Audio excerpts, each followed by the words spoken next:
eske nakoza na Paris mpo na badelivrance ya bato en privé. Oyo batangami te topesa bango litoi mpe topesa bango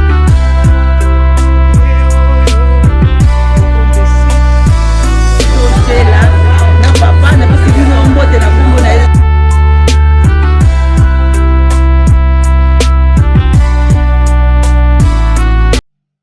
mbote de partout bozali kolanda biso na kati ya chaîne na bino Ediba TV mwana Congo mpe Ediba TV mwana mboka Congo nalobaka na bino na bokebi mpe na bwanya ba chaîne oyo ekambami na humble serviteur munganga spirituel papa Edi Diba likambo na moto te na mokolo lelo toyeli bino lisolo oyo moko tobengi ya lisitwale ya biso ya lelo lisolo ya lelo analyse ya lelo ezali la jalousie sur la jalousie. La jalousie oyo tokobeta lelo ezali likambo moko eleki awa na kati ya Afrique du Sud esalami na bandeko moko mibale oyo tolobaka na monde ya baffaire monde ya babusiness na kati ya monde ya baffaire na kati ya bamonde ya babusiness soki makambo emarche malamu te ezalaka de part et d'autre kotala nanu makambo yango ndenge ezali kotabulela ezalaka na mosusu ekomaka spirituel ezalaka na likambo mosusu ekomaka deja spirituel bato bayebaka koanalyze yango te soki koanalyze yango malamu okoremarke mingi kaka communauté na biso congolaise nde eza na bikakatano mingi mpe eza na batipotipo mingi partout au monde okende na Angola okende na Namibie okende na Zambie okende na France Belgique Afrique du Sud États-Unis précisément lisusu mpe na Canada ezali mingi ya bamakambo oyo ezali kosalama na kati ya communauté congolaise etanke ya bino munganga spirituel na kati ya mission oyo tobengi tosolola yango na kati ya biso tobengi tosolola yango eloko babengi dignité d'une personne dignité ya bomoto dignité ya yo moko na kati ya vie na yo oyo ngai papa Edi nayaka kotalisa yango bato nabetelaka bino mingi masolo ya kolakisa bino ke nous vivons dans un monde où la jalousie la haine l'hypocrisie le mensonge règne alors na kati ya biloko nyonso wana soki bolandi yango na bokebi mingi ezalaka kindoki ezali lisanga ya biloko tu wana nde ezali komona biso bakongole mingi toza kokwea na kati ya bambeba wana sikoyo ngai naye kosala baanalyse etanke nano père spirituel d'esprit oyo na kati ya bonzambe j'ai vite compris ke biloko mosusu mingi ezali nango koya na spiritualité ya ndenge ya mabe te ezali nango koya na manque de volonté ya prière parce que moto oyo azali na kati ya losambo na bonzambe akoki kobunga nzela te quand on dit dans la vie le pardon ça libère un pardon c'est déjà un objet de libérer quelqu'un limbisanga ndeko na comprenaki malamu te oyo tolobaka na anglais awa I'm not understanding well nayokaki malamu te je n'ai pas bien compris yokozongisele je vous en prie soki omoni ndeko bozali kosala badeba tipo soit alukaki yo na nzela mosusu na butu azwi yo te aye koluka yo na moi bayimboka likambo oyo ezali sango monene oyo nayeli bino na mokolo lelo ezali na bafrère moko na kati ya Afrique du Sud na communauté congolaise oyo bakopotana likambo ya affaire ya business ezali boye ezali na ndeko moko azali na biloko nyonso bango basalaka business ya basécurité ye aza na matière tout quand on dit matière tout aza na bauniforme azali na baoutillage nyonso ya koservir motu mpo akende na mosala mais azalaki na contrat te place oyo akoki kosigner contrat me mosusu wana azali na epai oyo wapi akoki kozwela ye contrat nde epai likambo yango ekoteli ebimeli a partir ya boyokani te epai wana. C'est-à-dire quoi? Yo moto ozalaki na contrat mozalaki na ba guys te guys de bato na bibundeli oyo ya kotelemisa bato wana esika wana me mosusu wana azalaki na bibundeli me bayeli ye contrat. Yo moto ozali kolanda émission oyo nakosenga na yo na kati ya lisolo oyo tobengi la jalousie la haine ezali lisanga ya bondoki na moto oyo azali comprendre te spiritualité ya bonzambe. Yango ozokomona bato ebele na mokili ya moi oyo soki bazali kowumela te soit na mokili ya se soki ozali moto opesi na bonzambe na motema malamu salela nzambe ntina suka. Alors soki okosani kokenda banzela mosusu sa kwa understanding koyoka te yo nde okozala perdant. Ngai munganga spirituel na ya koteya pe kolakisa koyebisa na peuple de Dieu na bana nzambe précisément tosala ni biso nyonso ngele mokili car le temps est très mauvais et proche et le monde est trop méchant pour le méchant.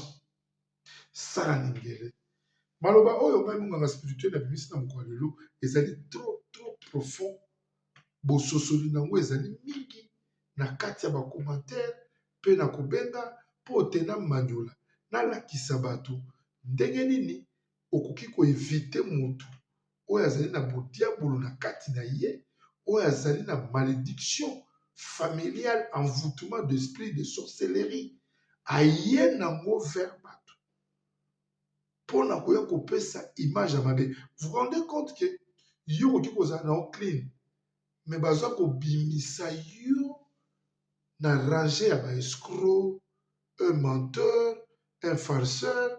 Me nga nazongisaka na bana nzambe ndima bafinga yo barange to wana mais car le juste et le meilleur éternel azalaka na bomoi ayebi ke yo ozali epai wana te.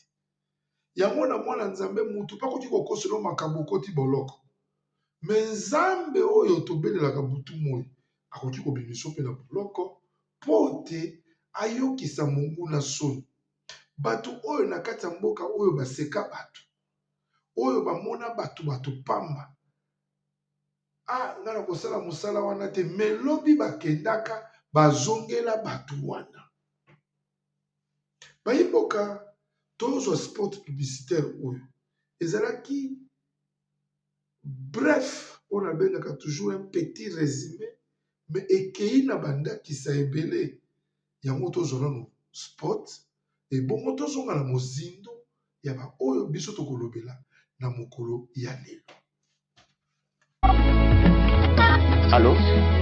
Allô Masasi. Ya Masasi. Boni mama kuna na homme de veillard misunga. Naza déjà na misunga homme de veillard. Omoni tant maman afika église. Alors naoki bien te. Tant bazo se ngombongo, yo tindi mbongo, bango balie basonge bakati basonge ba memel ba dispensaire a mike.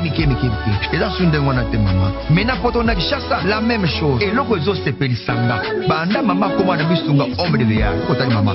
O mama zongi lokola bébé, bazo zo soya mama. Oh, mais là somoni mama zongi chéni. Mama zongi 3 fois. Tongo midi popo. Deko nanga elo musu se pelisinga. Misunga homme de veillard. Oyebi ke bana courant so kata. Soka sarika manœuvre pano ya di bana lumière 24 heures. Et puis connexion internet et fanda. Et puis soki mama ayoki mal à l'aise ou bien mutu pasi nzoto dérangé kaka na mutu na place à la liwana a fini bouton rouge. Docteur Mbango ataka, tu sais pourquoi homme de veillard misunga eza na kati ya clinique misunga. donc so futi mbongo nozo regrette te. Awa tusu bien nango ezali baminganga bazosala mama contrôle chaque semaine. Mais azala kuna abela te bazosala ezala. en tout cas ya masati emoneli mpenza nga na pemi bana mama akomi na homme de veillard misunga emonani na misu te emonani bambongo na kaopinda ya pamba wana c'est fini tout ça bokolia yango lisusu te homme de veillard misunga nga na bango rendez-vous ka na fin du mois na pemi te non tika ya vanda kuna lia tranquille apema bamédecin 24 heures sur 24 heures akontinue kuna nga na lopesaka mbongo na fin du mois yebisa bango na change kombo na komili batimisunga babe. Voilà des retours na kati ya chaîne na biso Ediba TV oyo ekambami na humble serviteur papa Edidiba munganga spirituel docteur na bango likambo na moto te mwana oyo aboya na ye baproblème. Tozali na sango ya mawa mpe na kati ya mboka na biso na communauté na biso congolaise précisément na bana ya Monga Fula. Lisanga ya bana Monga Fula ekweli likambo moko ya monene na ndeko na biso na kombo ya JC Katumba. JC Katumba aselaki kotika biso na mokolo ya lobi le 6 octobre 2025 na mboka ya Cape Town na ville ya Cape Town. Sango ekomelaki biso na lombango na lelo mokolo ya le 7 nde oyo tozoki ba message poto ya kopanzala biso bana nyonso oyo ya Monga Fula tokolakisa bino foto ya ndeko oyo asilaki kotika biso na mboka Cape Town. Kombo na ye JC Katumba pe asona asalaki accident oyo tobengi accident circulaire na kati ya motuka ezalaki mokolo ya dimanche. Nzambe abomba ye pe apema na kimia. Sango ese ekomaki na famille na ye oyo ezali na ndeko na biso oyo azali incharge azali kolandela makambo makasi oyo azali vraiment kolandela mo de près et à longue na kombo ya Alain Mazibukidi. Alain Mazibukidi Nzambe apesa yo makasi po te okoka kotika likambo ya ndeko te tina donneur de demeure na ye. Nzambe akopambola yo, Nzambe akomonisa yo liboso na makambo tozali kolobela mpona communauté na biso congolaise na kati ya Afrique du Sud. Mingi ezali ba problème yaka na kati ya Afrique du Sud soki motu azwi accident ya tak te, jalousie te na haine te ndenge bandeko mosusu basila kotika biso okomona baliwe koya na banzela ya songolo pakala. Tokoyeba pe te soki ezali likambo solo ke ezalaki toujours accident circulaire ou bien bamontaki bayeba tie epai wana toyebi te nyonso ezali mokano ya ye moko kolo pe en son âme notre frère ami collègue leki na biso na kombo ya JC Katumba opema na kimia libota tokosalela bino baprogramme pe tokozala toujours en contact na ndeko na biso Alain Mazibukidi. Bango nyonso bazali bana ya commune ya Monga Fula. Bayimboka tokoti na lobango na kati ya lisolo na biso mokolo lelo napesaki petit résumé na bandakisa mpona kosola na bino likambo ya bandeko oyo bazali kosala affaire na kati ya mboka Afrique du Sud nde babiloko yango nyonso yaka komema swati kufa ememaka baproblème moko ebele me tokobetela yango ntango te na likombo ya kufa ezali likambo ya kobenga oyo tolobi you tapos understand donc bokoka koyokana you tapos understanding koyokana deal na bino oyo bokoki kosala donc bokoki koyokana vous avez le temps de vous entrer en contact de faire un bon business. C'est-à-dire quoi? Bokoki koyokana koyeba ndenge ni bokoki kosolola po te affaire na bino ezwa kokoso te. Bandeko oyo abengi biso na nzela losinga na lombango basali business à peu près une année 3 mois. Ndeko mobali apesaka ye bakomission na ye biloko nyonso oyo ye azwaka. Mais ye tata kifungulu mpungulu. Quand on dit tata kifungulu mpungulu, azali race ya bato oyo asangisi nyonso. Soto ke nango race oya sangisi nyonso na kati émission to solo lango et pas wapi munganga spirituel na lobaka rien que la vérité sur la vérité, c'est-à-dire quoi? Il a mélangé tout. Il a pris les mauvais esprits. Azui motema mabe, azui likundu, azui donc toute forme où il peut s'accorder la vraie haine, la jalousie, où est-il dans la moto, dans ma canisse diabolique, que Joambeli a pesi ba yiba bomba batu awa meya na kati Afrique du Sud boyoka ba bomba mwana biso moko bo songolo pakala basala kabo ezali ba jare ya bato tozobenga ba lifungulu tungulu. Lifungulu tungulu bali ba jare na ba racine ya motema mabe.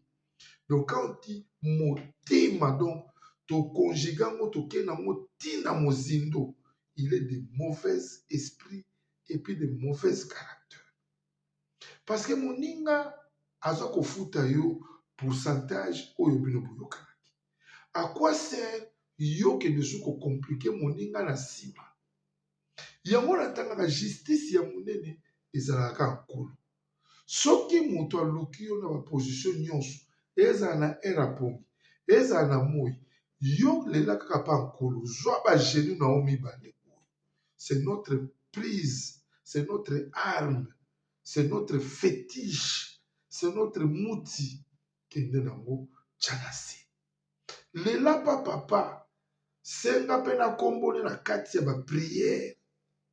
Na sali moto yo nini, vous allez voir, Dieu va toujours vous répondre d'une manière, d'une autre, et puis na mikolo moke zamba boto la bénédiction. Yango na lobi na bloqué na petit résumé na lobaki mingi même na bato oyo bozalaki na bango dimension moko ya mosala.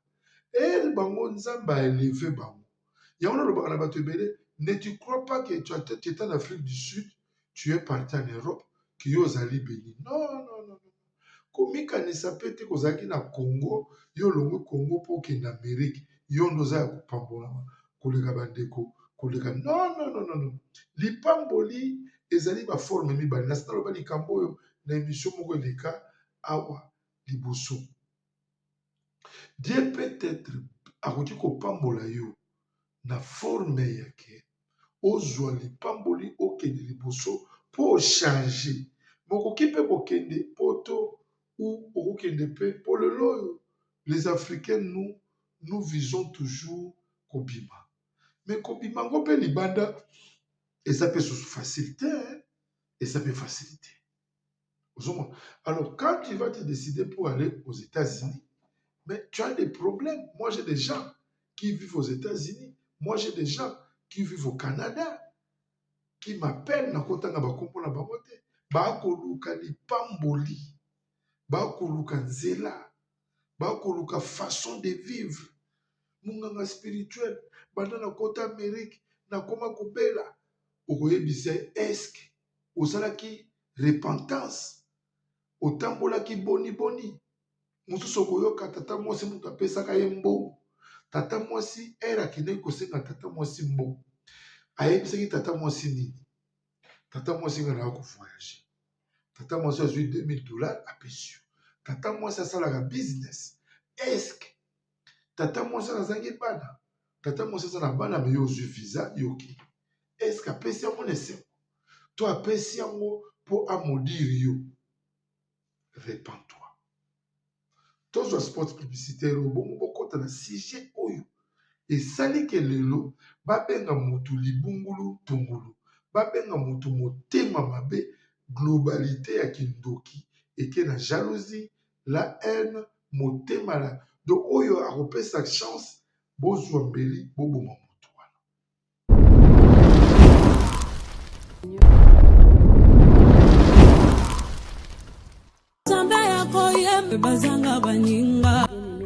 Seigneur nazali chez la Mwanda Fondation na ye lisu liboso na bino mpona kosenga bino merci na bao baosoutenir orphelinat chez la Mwanda. Nzambe alola apambola bino, tozomona baeffort na bino, tozomona bolingo boza nango à travers Fondation chez la Mwanda. Nzambe apambola bino na ye lisusu liboso na bino mpona kosenga bien-aimé, bokanisa bana na bilamba, bokanisa bana na kolia, bokanisa bana na minerval, bokanisa bana na basoins médicaux. Nzambe akozanga te kopambola bien-aimé, ozana posa ya kosunga, ozoluka place ya kotia mbongo na yo bien-aimé. Tala place ya malamu yango ya kotia mbongo na yo na Fondation chez la Mwanda. Nzambe akozongisa bila kopambola bakoko na yo, akopambola pe bana na yo na pamboli bino na kombo na Yesu.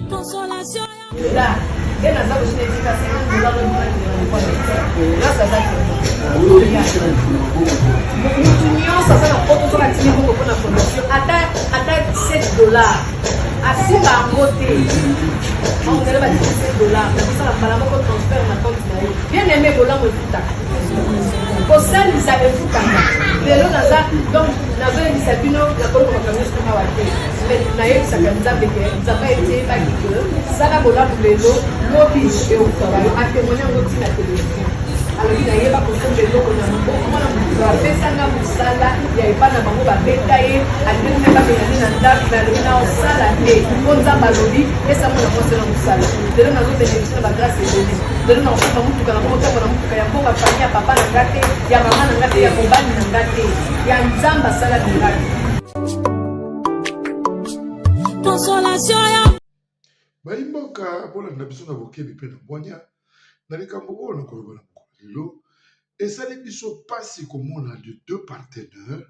Quand on dit les deux partenaires yo ye na contrat me nga naza na bapimeli nyonso tokende kokoma après une année 3 mois les deux partenaires banzeli kabwani na makambo ebele. Les deux partenaires wana oyo azaka na bibundeli azwaka meme bana na ye. Eza makambo eleki na Afrique du Sud, bato Afrique du Sud bayebi comment on vit ici. Azwaka bana na ye apesaka partenaire oyo aye na contrat po te amema bango na nzela ya kilasi. Ase sacrifiaka kopesa bana na ye na mutu azali margoulin parce que celui qui a mené le contrat c'était margoulin, c'était Kibungulu Tungulu, c'était mauvais garis. Tingai munganga spirituel na koloba boy. Na okaki lisolo ngabi non, celui-là c'est un aventurier, c'est un escroc. Mais akamati botutu na nyonso oyo batu ba yebie na ba quartier na ba fer nyonso asala na batu alatisia moninga ela na lisolo pa munganga spirituel ngana bise jugement ya nzambe yango na yebisa kabino bo mema masolo na bino poto la kisa bino ndenge bokuti ko agir na bi jugement ya nzambe ezalaka meilleur pe ezalaka juste pe moko. Mutu lelo akoki kobanda kokosela yo makambo me nzambe oyo tosambelaka butu il peut te frapper, peut te maudire de rien pour toujours et puis tu te rends ridicule na vie na mobimba. Tosala ningele nalobi bien tosala nini biso bamonganga spirituel bambola tokomi nango oyo on ne peut plus nous faire des aventures. Tous aventuriers ebele pe to tambola na ekenge sikoyo po to bana ko poussa mikolo na se ya moi. Wana ba calcul na biso po to la kisake oyo kakake tu étais dans la vie spirituelle mais tu es revenu en Dieu. Ezali biso. Donc kuna na mona eloko te. Kuna na zane eloko moko te yo kotangisaka. Na lala na baba, na mela babangi, na sala tout nyonso mutu na mokili asa moi asalaka. Lelo so to kopesa ngo bokombe de témoignage ezalaka ba révélation pona komema yo mutu. Otikali na mensonge, otikali na distraction, viens vers Dieu. Dieu va te repentir. Na loba na bino mingi. Quand je prêche ça, je suis un pasteur. Je parle ça avec la fierté de Dieu.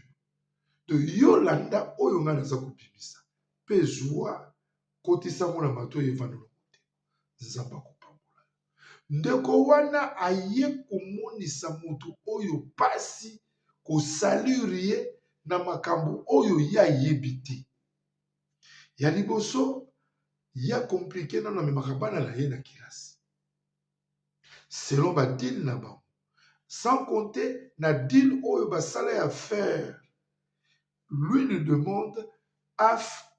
C'est-à-dire quand on dit af, si c'est $100, on va diviser $50, $50. Mais l'autre est là. Azana ba arme, azana bateau bakosala musala. Mais yo, oyeka na contrat. Il a accepté, on travaille. Ils ont travaillé pendant 1 année et 3 mois. Mes chers amis, les histoires et les gars qui presque dimanche passé, quand j'ai écouté ça, je pleurais. Moi, je disais, mais pourquoi les gens sont si méchants comme ça? Hein? J'ai un oncle, je ne cite pas son nom, mais il m'avait un jour dit, il avait un jour bien me dit, il faut faire attention, mon fils, le monde est de méchants. Il y a moi la zone qui toujours n'est pas Yoana, même dès que tu as ma photo sur Facebook. Il y a des gens assis à Bomayo. Il y a des gens assis à Inayo Fina et Mobiba. Donc, il y a kotala yo na misu mususu. Yo kotia photo, c'est le lien no mingi. Dès na laka. Na sala ka mission, il y a des gens qui ont des bosso ya bureau na bango afandi a kotala a komela likaya ko lingela nga boule. Tati. Tipo comment le bablo. Yo tipo ya kanisa. Oyebite, wono zo koloba. Ngamunga nga spirituel na koloba. Mais naza wana te. Mais c'est la spiritualité qui est en train de t'enseigner. Pourquoi tu ne peux pas profiter? Pourquoi tu ne peux pas te changer? Okomona leki moko boye na quartier, yoku to kaniki la kayete, ezala ya mwasi, ezala ya mobali. Mais bango ba yina yo kaka.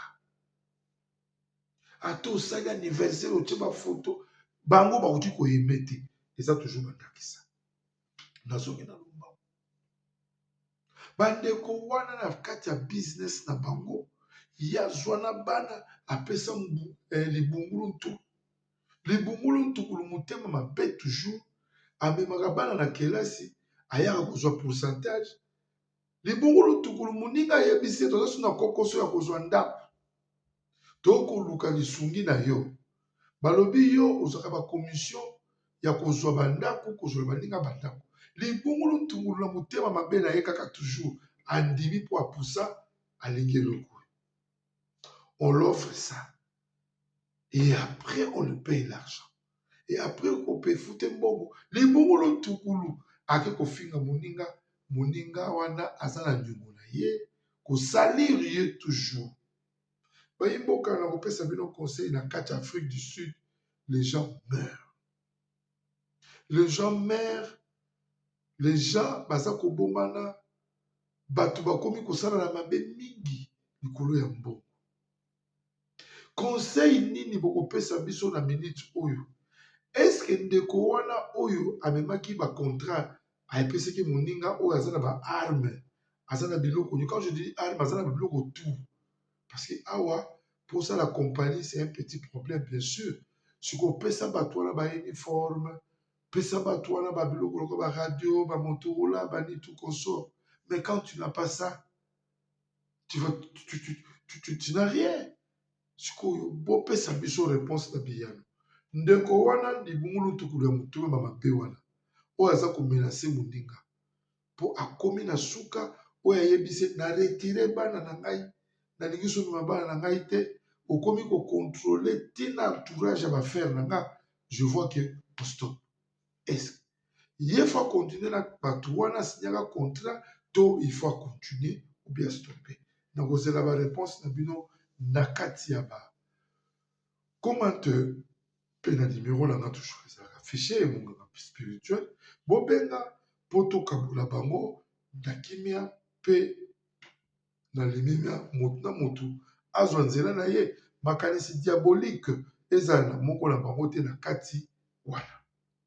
tokozwa spot publicitaire oyo ebongo tozonga na suite na biso ya suka ebongo tokobeta ngo mpo toyeba bakendaki wapi basalaki nini. C'est ça que moi je vous demande.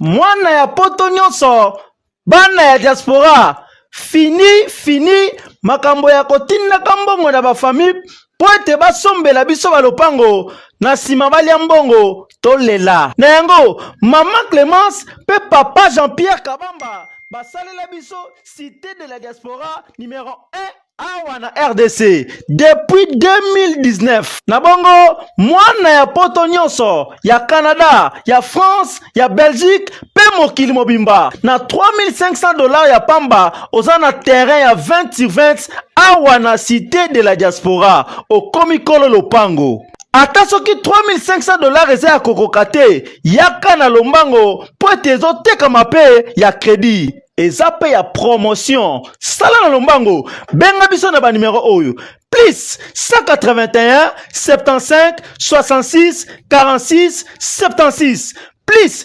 243 80 84 20 140. Pona ba terrain na biso eza ya kobangela te. L'État bayemboka na kati ya chaîne na biso Diba TV tozalaka na bayemboka oyo bazali kosupport kopanza chaîne kosala ke chaîne ekende mosika mingi topesaka bango bambote na suka ya kati émission ou bien na ebandeli ou bien na suka mpona kopesa bango importance. Yo moto ozali kotala monganga spirituel lelo okondima te lobi na ngai ekozala ndenge nini. Je reviens encore mpona kotalisa yo ke ce message moi je suis en train de transmettre ezali free, mais na miso ya Nzambe ezali free te. Na miso ya Nzambe ezali kopesa yo kolakisa yo ndakisa ndenge nini okoki kotambola awa ose. Naye kopesa mbote na lombango na ndeko Isaac Ndolongele, monsieur le juge. Isaac Ndolongele, monsieur le juge, azali moko na kati ya Ediba TV oyo azali kosala mosala ya monene montage caméra na minute oyo nde ye moto asimbi masolo ebele na kati ya chaîne oyo. Naye kopesa Dadi Nitu Davra bambote ebele na mosala monene ozali kopartage chaîne na bacontact na o nyonso mpo te bakoka kolanda mosala kitoko oyo monganga spirituel azali komanyola. Naye kopesa mbote na leki na ngai ye motema Fiston Kabwena Fiston yo ozali toujours epai ozalaka. Rodal Dikwaka, petit frère propre. Rodal Dikwaka, c'est mon jeune frère du sang biologique, c'est-à-dire quoi. Ricotier Niati, na bosani te ekolo musmus, bwaka yango pe balalela. Chaitambwe, moninga na ngai d'ami d'enfance, yazali na kati ya mboka London, précisément na UK. Sylvie Chiboui, un ami d'enfance aussi, mosala kitoko ozali kosala na mboka France, ya kopanza sango ya Ediba TV, mwana Congo, moninga na yo, ami d'enfance. Naye kopesa mbote na leki na ngai Jimmy Kay ya ba Jimmy, petit frère propre ya moninga na nga Pichu Kay oyo azali bras droit ya papa chéri Jibe Mpiana era utaka Congo epai o wapi ya komelaka. Jimmy Kay mobali ya mwasi ya modèle, c'est-à-dire madame na ye azali modèle nde tobengaka na sensuala. Na mosala kitoko ozali kosala na kati Diba TV, Nzambe alola apambola. Mpona kosukisa na ye kosukisa na Alain Mazibudiki. Alain Mazibukidi azali mwana oyo azwi likama ya ndeko ya kufi na mboka awa ya Afrique du Sud, précisément na Cape Town, oyo azali kolandela soin ya makambo nyonso kosola bayimboka place batie nzoto ya mwei ya JC Katumba po te bayeba bakosola bafamille bayokana nzoto ekokita Congo to ekokundama awa. Zamba lola batela yo papa mbola yo ndeko. Alain Mazibo qui dit. C'est ça que je suis en train de faire chaque fois pour motiver ceux qui sont en train de me motiver aussi. Nazosala yango na sens wana kopambola bango pe kopwaka bango po te bato bamona bato bazali kosala eloko kitoko na kati ya chaîne oyo ekambami na humble serviteur papa Edi Diba munganga spirituel likambo na moto te. Tozongi na mwa petit bref ya likambo oyo etikalaki ya biso ya suka ya oyo tobengi papa Mazibu kiti motema mabe elibungulu tulu pito motema mabe oyo azali konyokola frère na ye direct. Quand je dis frère ni direct, awa tokutani na bana masina, bana kingabwa, bana ya par-ci par-là, mais c'est toujours la famille. C'est un bon communauté congolaise. Oyoka que mwana kutu ya kingabwa na mwana ya monga fula baza close makasi. Mais okomona bana ya monga fula, bana ya lemba, bana ya yolo yolo, oyoka baza koyokana. C'est quoi au juste? Yango balobeka ke mutu akoboma yo azali oyo ayebi yo malamu. Donc le type là venait vers le mec pour te akoba koboma ye. Koboma eza kotia kaka mbeli te. Mutu abandi ko salure yo. Mutu abandi ko pesa yo ba kombo ya ba race oyo nyonso oyo ozalaka na mote. Afingi yo race de vipère, afingi yo muyibi, mais yo moko na motema na yo ndeko ozali kolanda ngai oyo pesaki biso émission fongola matoyi yoka bien comme yo yebi nzambe ayebi que yo oza bongo te et puis tu te connais que toi tu n'es pas ça ozalaka bongo te mona yango continue kotia mabolongo na se yebisa nzambe kaka ndenge bayelaka contrat wana okoma na bacontrat lisusu ebele oyokisa monguna na yo soni po ele nzambe akopambola oso mingi ya kokoka te toyebi te soki kokota bonganga to akosala nini yesu si na ye ezali ke yo na mokili omonanaka te mais comme nzambe apermetaka likambo oyo esalami te na injustice okozala ya kovivre nzambe akomona yo ndeko sois fort nga napesi oyo conseil moko tia mabolongo na se nzambe akokofondre ye nzambe akofondre ye na bato oyo nyonso bayinaka bato oyo même que yo ozwi photo na ye otie très bien mais lui ne fait pas ça. Dieu va toujours le confondre. Dieu va toujours le mettre à de preuves et de preuves. Anakomona kaka yo zomata akobanda komona kaka yo zokende abanda komituna okota wapi neti ngai soko mituni nakota kaka na lola nakenda kaka nzela ya lola epai yo nga nakei yolanda ngai discipline ezali kosambela na ntongo kosambela na midi kosambela na 18h mpe kosambela na ere kolala kisi monene na ngai ya mwana ebongo ya yo sekre ezali nini mpe mesanaka na monoko na yo kolobaka maloba kitoko mesanaka na motema na yo kolobaka na bato kaka makambo kitoko mesanaka na kati ya vi na yo ya kotangaka nkombo ya yesu moke moke jésus moke moke mon dieu moke moke il est le roi moke moke il est en vie c'est lui qui donne la vie nzambe akoyokela e nalandaka liloba moko ya prophète ya pasteur Moïse Mbi moi je l'aime na forcé to yolewe et puis nalandaka liloba moko ya mon papa que j'ai salué en passant toujours prophète Moïse Mako papa edi zwa biloko nyonso ya mokili tika nzambe akotindela yo ebele mpe tolanda baprédication ebele oyo komona pasteur Moïse alobi meme ere nazalaki nanga koyungana bato baza kotyangaka te bato baza kobwakisanga me lelo oyo bato bakomi koluka kutu babenga tanga mwana spirituel me eza ebandeli